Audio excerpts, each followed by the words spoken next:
दोस्तों, आज हम आपके लिए लेकर आए हैं एक बहुत ही खास फिल्म की कहानी। ये फिल्म है साल 1979 में आई जानी दुश्मन। उस समय इस फिल्म का इम्पैक्ट इतना ज्यादा था कि रियल में छोटे शहरों और गांवों में लड़कियां लाल जोड़ा पहनने से डरने लगी थीं, क्योंकि ये कहानी ही कुछ ऐसी थी। चलिए आपको सुनाते हैं। तो फिल्म की शुरुआत होती है एक काली अंधेरी रात और सुनसान सड़क से, जहां सिर्फ तीन ही आदमी होते हैं, एक टैक्सी ड्राइवर और दूसरा पति पत्नी का जोड़ा, जिन्होंने कुछ ही घंटों पहले शादी की थी।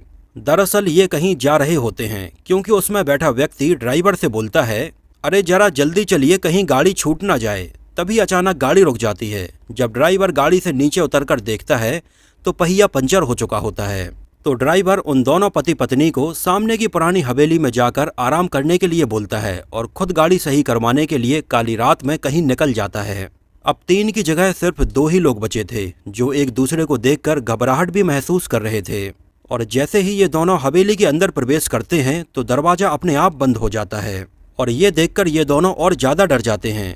तभी अचानक जीने की तरफ से किसी व्यक्ति के चलने की आवाज आती है। हम हैं यहाँ इस हवेली के मालिक ठाकुर ज्वाला प्रसाद। और वो अपनी पिछली जिंदगी के बारे में उन्हें बताने लगता है। कहता है कि जिस तरह तुम यहाँ आज अपनी दुल्हन के साथ में आए हो, कभी हम भी यहाँ आए थे, लेकिन मेरी पत्नी ने उसी रात मुझे जहर देकर मार दिया था और तब से मेरी आत्मा यहाँ भटक रही है। और जब भी मैं किसी दुल्हन को लाल जोड़ा पहने हुए देखता हूँ तो उसे तुरंत खत्म कर देता हूँ। फिर क्या था, इतनी बात सुनते ही वो दोनों हवेली से बाहर भागने लगते हैं। और बाहर आकर देखते हैं तो ना तो वहाँ पर उनकी गाड़ी थी और ना ही ड्राइवर था। और इसके बाद वो और ज्यादा डरने लगते हैं। तो वहीं दूसरी तरफ एक व्यक्ति जो किसी लड़की से एक तरफा प्यार करता है, वो उसे शादी के मंडप से उसी पुरानी हवेली के पास बाग में ले आता है और उससे कहता है, मैं तुमसे प्यार करता हूँ और तुम्हारे बगैर जिंदा नहीं रह सकता। तभी वो लड़की कहती है, मैं तुमसे नफरत करती हूँ, और उसे पीछे धक्का दे देती है। और बस उस औरत का लाल जोड़ा देखते ही ठाकुर ज्वाला प्रसाद की आत्मा उसमें प्रवेश कर जाती है और फिर वो अपनी प्रेमिका का ही ठाकुर की शैतानी आत्मा का पैर रखकर हत्या कर देता है। तभी वो और खून देखकर जोर जोर से चीख देती है। बस फिर क्या था, उन दोनों के पीछे भी वो शैतान खून करने के लिए दौड़ पड़ता है, लेकिन किस्मत से उस तूफानी जंगल में आग लग जाती है। तभी वो दोनों बच जाते हैं और अपनी मंजिल की तरफ जाने के लिए ट्रेन में बैठ जाते हैं। तभी वो व्यक्ति अपनी पत्नी से कहता है, आज पहली बार ससुराल जा रही हो तो फिर अंदर से लाल जोड़ा पहनकर आ जाओ। और वो अंदर तैयार होने चली जाती है और उसी क्षण ट्रेन के उस डिब्बे में उस ज्वाला प्रसाद की आत्मा उसी व्यक्ति के शरीर में आ जाती है, जिसने अपनी प्रेमिका का अभी कुछ देर पहले ही उस तूफानी जंगल में खून किया था। और उस डिब्बे में आकर वो एक हॉरर किताब पढ़ने लगता है। तभी वो व्यक्ति बोलता है, क्या आप भूत प्रेत को मानते हैं? और वो उसे आत्मा और भूत प्रेत के बारे में ही बता रहा होता है। तभी उसकी पत्नी अंदर से लाल जोड़ा पहनकर बाहर आ जाती है। बस फिर क्या था, वो शैतान उसे लाल जोड़े में देखकर अपने असली रूप में आ जाता है और उस नई नवेली दुल्हन और उसके पति की चलती ट्रेन में ही हत्या कर देता है। तो इस तरह से ये शैतान अब तक कई लाल जोड़ों की दुल्हनों की हत्या कर चुका था और इसमें काफी दिन भी बीत चुके थे। अब कहानी एक गांव से शुरू होती है, जहां अभी जल्द ही दीनाराम की बेटी की डोली लुट चुकी थी और गांव वाले इस मामले में पुलिस में रिपोर्ट दर्ज करवाने के लिए बोलते हैं। तभी गांव के ठाकुर का बेटा वहां आ जाता है और वो कहता है कि तुम चाहे लाख तलाश कर लो गांव वालों, डोली कौन लूटता है ये कभी पता नहीं चल पाएगा। तभी उसकी नज़र एक सफेद घोड़े पर पड़ती है जो काफी तेज भागे जा रहा था। तो वो उसका पीछा करने लगता है, क्योंकि उसे वो घोड़ा बहुत ही पसंद आ गया था।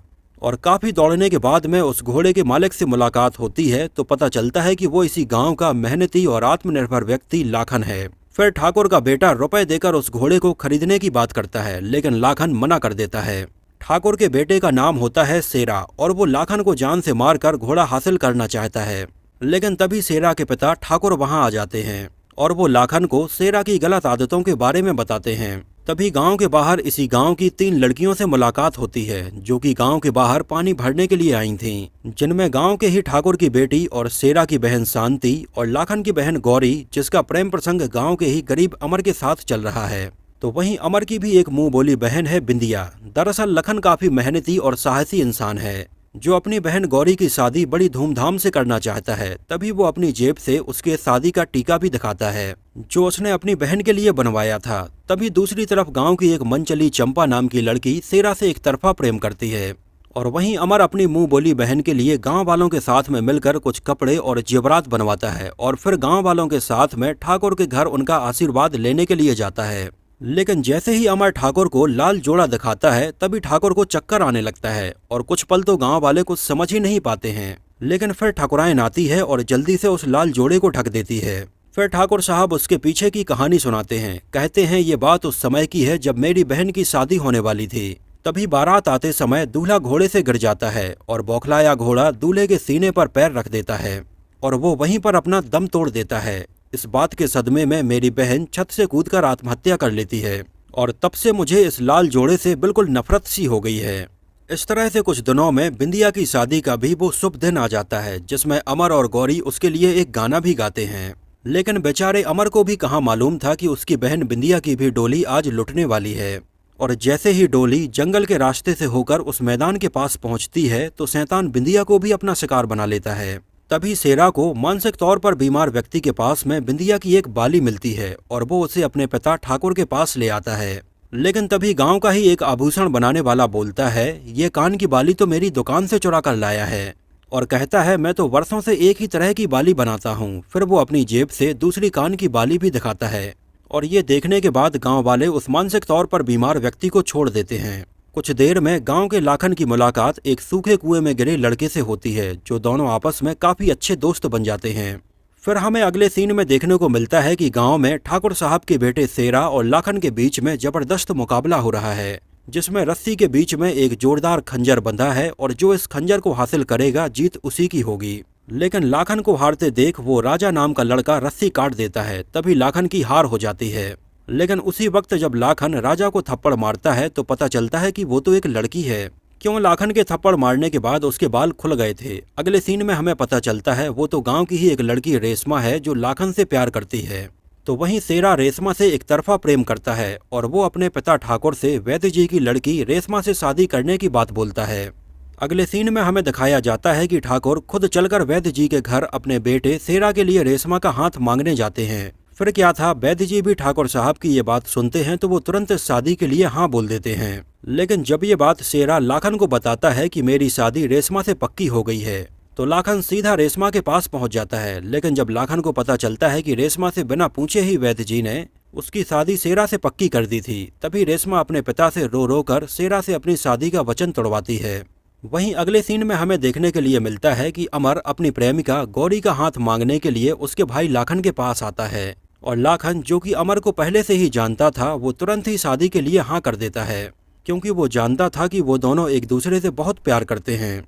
लेकिन अमर और गौरी के इस रिश्ते के लिए गौरी की मां साफ मना कर देती है, इसलिए मजबूरन लाखन अपनी बहन गौरी की शादी कहीं और पक्की कर देता है। हालांकि ऐसा करने के लिए लखन का भी मन नहीं था और हम देखते हैं कि लाखन की बहन गौरी की शादी की वो शुभ घड़ी आ जाती है। शादी की सारी रस्में रिवाज होने के बाद डोली उसी मंदिर के पास जाती है। लेकिन इस बार लाखन अपनी बहन की डोली की सुरक्षा के लिए पीछे अपने घोड़े पर ही बंदूक लिए सवार था, लेकिन फिर भी वो डोली लुट जाती है। लेकिन इस बार लाखन अमर पर शक करता है क्योंकि लाखन जानता था कि अमर गौरी से प्यार करता है और हो सकता है कि उसी ने ऐसा किया हो। फिर क्या था, वो तुरंत अपनी बंदूक लिए अमर के पास पहुंच जाता है जहां अमर शांत कोने में बैठा लाल जोड़ा लिए गौरी की याद में आंसू बहा रहा था। तभी वहां पहुंचकर लाखन पूछता है मेरी बहन कहाँ है और अमर कहता है वो तो मेरी सांसों में समा गई है और उसे कोई मुझसे जुदा नहीं कर सकता है। दरअसल अमर ने गौरी की जुदाई में जहर खा रखा था और फिर कुछ ही पलों में अमर अपना दम तोड़ देता है। इस तरह से गौरी की डोली लूटने का कोई शक और सबूत नहीं मिल पाता है और आखिर ये डोली कौन लूट रहा है ये राज ही रह जाता है। अगले सीन में हमें देखने को मिलता है कि रेशमा से जबरदस्ती शेरा शादी के लिए हाँ करवाना चाहता है क्योंकि उसकी नज़र रेशमा पर पहले से ही थी। जब शेरा रेशमा का रास्ता रोकता है तो लाखन और ठाकुर साहब भी वहां आ जाते हैं और रेशमा के कहने पर ठाकुर शेरा को छड़ी से मारने भी लगते हैं और ठाकुर अपनी पत्नी से शांति और लाखन की शादी की बात करता है और ठाकुरायन तुरंत इसके लिए हाँ बोल देती है। लेकिन लाखन वैद्य जी को वचन दे देता है क्योंकि वो वैद्य जी की लड़की रेशमा से प्यार करता है। अगले सीन में हमें देखने को मिलता है कि घूमते समय लाखन को अपनी बहन गौरी का टीका मिलता है और फिर वहीं पास में ही रेशमा को मंदिर के पुजारी का एक जूता भी मिलता है। तभी सभी गांव वाले और ठाकुर पुजारी को ही हर डोली का लुटेरा समझ बैठते हैं, लेकिन बाद में पता चलता है कि डोली का लुटेरा पुजारी नहीं बल्कि कोई और ही है। अगले सीन में हमें दिखाया जाता है कि ठाकुर की बेटी शांति के लिए शगुन आया है। उसी वक्त लाखन ठाकुर साहब से यह अनुमति लेता है कि इस बार आपकी बेटी शांति की डोली में हम भी उसके साथ बैठेंगे ताकि हमें डोली के लूटने वाले की खबर मिल सके। और लाखन की ये बात सुनकर ठाकुर तैयार हो जाते हैं। दरअसल ये बात लाखन ने ठाकुर साहब को अकेले में ले जाकर की थी, जिससे कि कोई इस बात को जान न सके कि इस बार डोली में लाखन भी बैठने वाला है। वहीं दूसरी तरफ वो मानसिक तौर पर पागल व्यक्ति पुलिस इंस्पेक्टर निकलता है, जो कि खुद डोली लूटे जाने वाले की तलाश में है। अब ठाकुर साहब की बेटी शांति की शादी की पूरी तैयारियां हो चुकी थीं और फिर शादी के बाद डोली उसी मंदिर के पास पहुंचती है। हालांकि इस बार ठाकुर साहब की बेटी की डोली नहीं लुटती है और वो सही सलामत अपने घर पहुंच जाती है।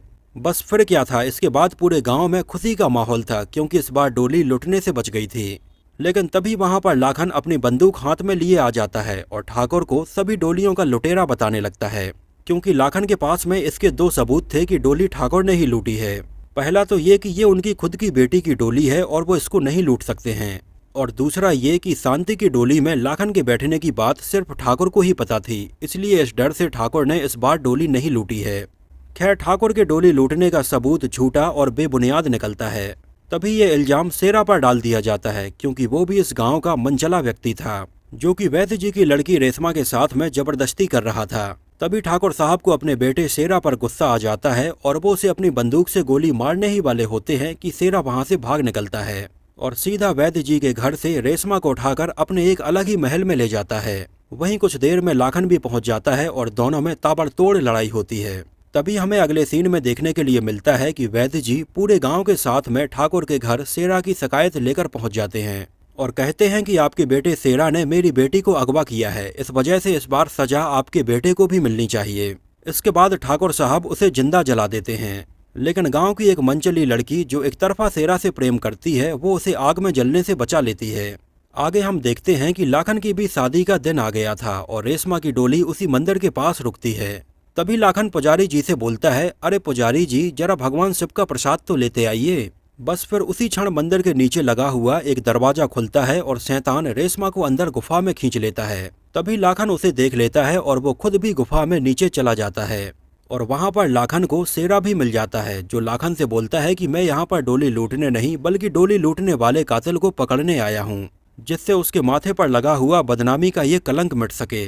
तभी रेशमा की चीखने की आवाज सुनाई देती है और वो दोनों वहां पर उस पागल आदमी को भी देखते हैं, जो उन्हें पता चलता है कि वो कोई पागल आदमी नहीं बल्कि पुलिस इंस्पेक्टर है। फिर काफी देर तक ये तीनों उस शैतान से मुकाबला करते हैं, लेकिन उसका कुछ भी नहीं बिगाड़ पाते हैं। लेकिन तभी लाखन एक त्रिशूल लाकर उसके सीने में घुसेड़ देता है और वो शैतान एकदम शांत हो जाता है, क्योंकि सीने में ही उसकी जान थी। और बस यहाँ से कहानी फ्लैशबैक में चली जाती है, जहाँ हमें पता चलता है ठाकुर शादी करके नई दुल्हन को लाया था। तभी वहां अचानक उस जगह पर वो शैतान आ जाता है। खैर, शैतान के सीने में चाकू मारकर वो उसे खत्म कर देता है, लेकिन उस शैतान की आत्मा अब ठाकुर में आ गई थी, इसलिए वो अपनी पत्नी का भी खून कर देता है। और तब से लेकर आज तक ठाकुर लाल जोड़ा जब भी देखता है, उसके ऊपर वो शैतान हावी हो जाता है और ठाकुर से खून करवा देता है। अब ठाकुर पूरे गाँव के सामने अपना गुनाह कबूल करते हैं और कहते हैं, इन डोलियों का लुटेरा कोई और नहीं बल्कि मैं ही हूँ। फिर शैतान कसम खाता है कि मैं कभी लौटकर वापस नहीं आऊंगा। और बस इसके बाद डोलियों के लुटने के डर से गांव वाले पूरी तरह से आजाद थे। बस यहीं पर फिल्म खत्म हो जाती है। तो दोस्तों, ये तो थी फिल्म जानी दुश्मन में दिखाई गई लाल जोड़े वाली दुल्हन की डोली लुटने की पूरी कहानी। आपको ये कहानी कैसी लगी हमें कमेंट सेक्शन में जरूर बताइए। और अगर ये वीडियो आपको पसंद आया हो, मेरी मेहनत आपको पसंद आई हो, तो इसको प्लीज लाइक करके मुझे इस बात का जवाब जरूर दीजिए। और अगली कौन सी फिल्म के बारे में आप जानना चाहते हैं हमें कमेंट सेक्शन में जरूर बताना। तो इस वीडियो में इतना ही। मिलते हैं आपसे बहुत जल्द ही किसी नई कहानी के साथ।